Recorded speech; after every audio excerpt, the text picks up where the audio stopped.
Sydney টেস্টের দ্বিতীয় দিনের শেষে এই টেস্ট ম্যাচ এখন 50-50 পজিশনে রয়েছে। আপনি এমনটাও বলতে পারবেন না যে টিম ইন্ডিয়া এই টেস্ট ম্যাচকে লিড করছে, বা এমনটাও বলতে পারবেন না যে টিম ইন্ডিয়া ব্যাকফুটে চলে গেছে। তো এখন যা এই টেস্ট ম্যাচের কন্ডিশন।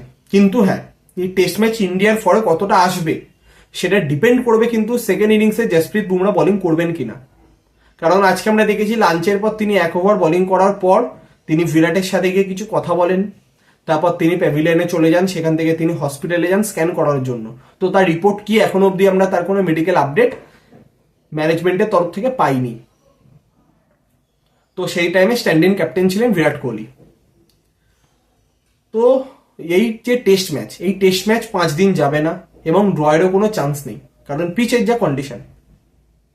আর খুব হাই স্কোরিং টেস্ট ম্যাচও এটা হবে না, এটা আমরা প্রথম দিনে পিচ দেখেই বুঝেছিলাম। পার্থেও এরকম পিচ ছিল, কিন্তু সেকেন্ড দিন থেকে পার্থের পিচ কিন্তু পুরো অপোজিট বিহেভ করেছিল, কিন্তু এখানে সেরকম কিছু দেখা যায়নি সিডনির পিচে। তো কালকে 9 রানে 1 উইকেট নিয়ে দিন শেষ করেছিল অস্ট্রেলিয়া। তো আজকে শুরুতে লাবুশেনকে আউট করে দেন বুমরা, তারপর স্টিভ স্মিথ আর কনস্টাস মিলে একটু পার্টনারশিপ বিল্ড করেন। তারপর ইতিমধ্যেই মোহাম্মদ সিরাজ একই ওভারে প্রথমে কনস্টাস এবং তারপর ট্রাভিস হেডকে আউট করে দেন।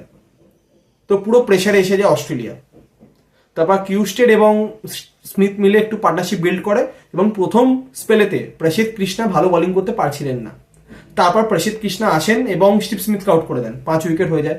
ইতিমধ্যে লাঞ্চ হয়, লাঞ্চের পর 1 ওভার বোলিং করে বুমরা মাঠে বাইরে চলে যান। তো সেইখানে দায়িত্ব ছিল 3টে ফাস্ট বোলার, মোহাম্মদ সিরাজ, প্রসিদ্ধ কৃষ্ণা আর নীতিশ কুমার রেড্ডিকেও সেই সুযোগটা নিতে হবে যে বুমরা নেই, দায়িত্বটা অনেক বেশি। সেখানে বিরাট কোহলি ভালো ক্যাপ্টেন্সি করেছেন এবং এটা প্রত্যেকে উইকেট পেয়েছেন।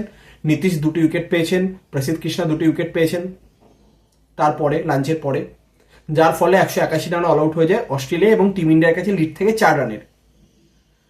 তো সিরাজ এবং প্রসিদ্ধ কৃষ্ণা 3টি করে উইকেট পান, 2টি করে উইকেট পান নীতিশ এবং বুমরা। তো 4 রান লিড নিয়ে টিম ইন্ডিয়া যখন ব্যাটিং করতে নামে, প্রথম ওভারেই 4টে 4 মারে জয়সওয়াল মিচেল স্টার্ককে। তো প্রেশার কিছুটা অস্ট্রেলিয়ার ওপর চলে আসে, তো সবই ঠিক যাচ্ছিল। তো তারপর বোলিং করতে আসেন স্কট বোল্যান্ড, তিনি ক্লিন বোল্ড করেন কেএল রাহুলকে, তারপর ক্লিন বোল্ড করেন জয়সওয়ালকে, তারপর আবার তিনি বিরাটকে আউট করেন। সেম অফ স্টাম্পের বাইরের বল এজ লেগে বিরাট কোহলি আউট হয়ে যান। 3 উইকেট যখন পড়ে যায় নামেন ঋষভ পান্ত নেমেই প্রথম বলে একটি দুর্দান্ত 6 দিয়ে ইনিংস শুরু করেন। তারপর কিউস্টেডের বলে আউট হয়ে যান শুভমান গিল। যখন 4 উইকেট পড়ে যান নামেন জাদেজা। তো সেই টাইমে টিম ইন্ডিয়ার দরকার ছিল ইমিডিয়েটলি লিড বাড়াতে হবে, 100-125-এর বেশি লিডকে যত তাড়াতাড়ি সম্ভব নিয়ে যেতে হবে, কারণ প্রেশার চলে আসছে। সেই টাইমে পুরো দায়িত্বটা নিজের কাঁধে তুলে নেন ঋষভ পান্ত, দুরন্ত ব্যাটিং করেন তিনি।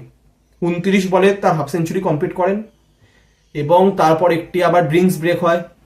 সেটা ব্রেকের পর আর পান্ত সেভাবে ব্যাটিং করতে পারেন না, তিনি 33 বলে 61 রানে আউট হয়ে যান। তারপর নামে নীতিশ 4 রানে আউট হয়ে যান স্কট বোল্যান্ডের বলে। তো দিনের শেষে টিম ইন্ডিয়া 141 রানে 6 উইকেট, 145 রানে এগিয়ে টিম ইন্ডিয়া। ক্রিজে রয়েছেন জাদেজা এবং ওয়াশিংটন সুন্দর।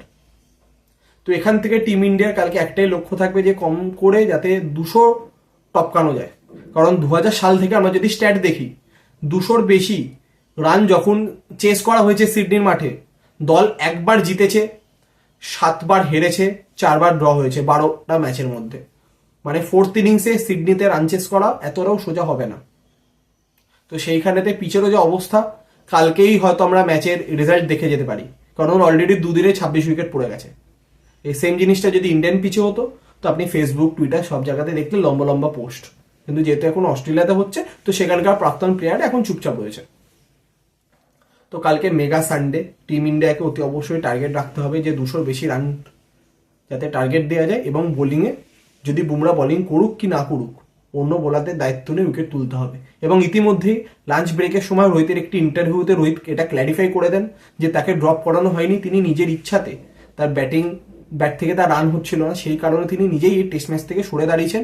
এটা কোনো রিটায়ারমেন্ট প্ল্যান নন, তিনি এখন ক্রিকেট কন্টিনিউ করবেন, অর্থাৎ চ্যাম্পিয়ন্স ট্রফির জন্য তিনি হয়তো টিম ইন্ডিয়াকে লিড করবেন, সেটা কার্যত ক্লিয়ার হয়ে গেল। তো এই ছিল আজকের দিনের বিস্তারিত আপডেট। তো কালকে মেগা সানডে ডে 3, তো কালকেরও বিস্তারিত আপডেট নিয়ে তুই অবশ্যই দেখা হবে কালকে একটি নতুন ভিডিওতে। তো আজকের মতো এতটাই।